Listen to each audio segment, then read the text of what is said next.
Assalamu alaikum warahmatullah, barkanmu da safiya, fatan mun tashi lafiya. Yau za mu yi magana a kan sabon aiki. Wannan website ɗin matuƙa yana biya sosai da sosai yadda ba kwa tunani.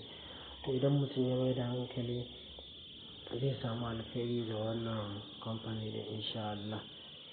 Da farko dai abu da ake yi a wannan wajen registration na shi wannan website ɗin, na farko za ka zo ka sa email naka, misali Aliyu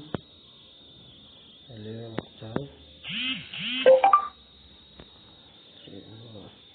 za ka sa Aliyu Mukhtar, ok, ya ce ba daidai ba, Aliyu Mukhtar. To ba yi kasa a gmail.com ba, iya haka idan ka sa ya wadatar.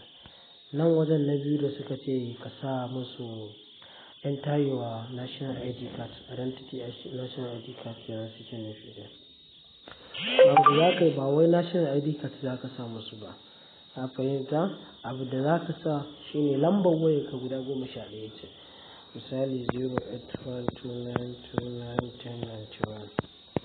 to sai ka goge, ka dai san lambar waya ka dai already. To abu da za ka yi sai ya zama da cewa maimakon 081 ɗin nan sai ka ɗauko can ƙarshen lambar sai ka sa 91 10 2929 080. Simple. In dai ta kai 11 a matsayin national ID card ɗin ka ce nan, sai ka sauko ƙasa nan sai ka sa lambar wayarka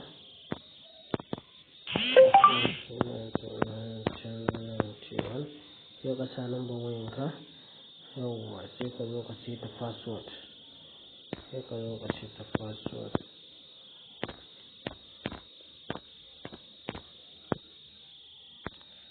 sai confirming,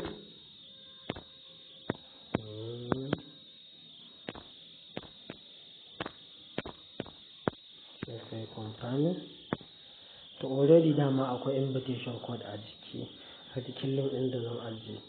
Kana danna register, shi kenan ya yi register, sai ka tafi wajen login. Wannan dai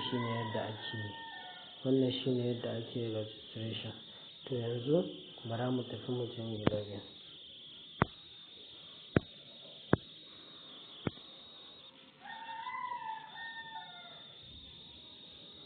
Yawwa, to kun ga yadda abin yake.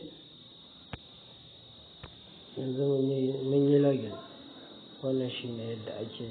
Sannan ga wani waje nan da aka sa sign in, shi kuma daily reward ne.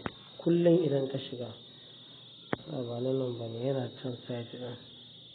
Yawwa, kullum idan ka shiga gashi nan za su baka daily 200, in kai 5 days za su baka 500, 1000, 1500, 2000 immediately da haka suke bayarwa. To wannan dai shi ne. Allah ya sa mu dace.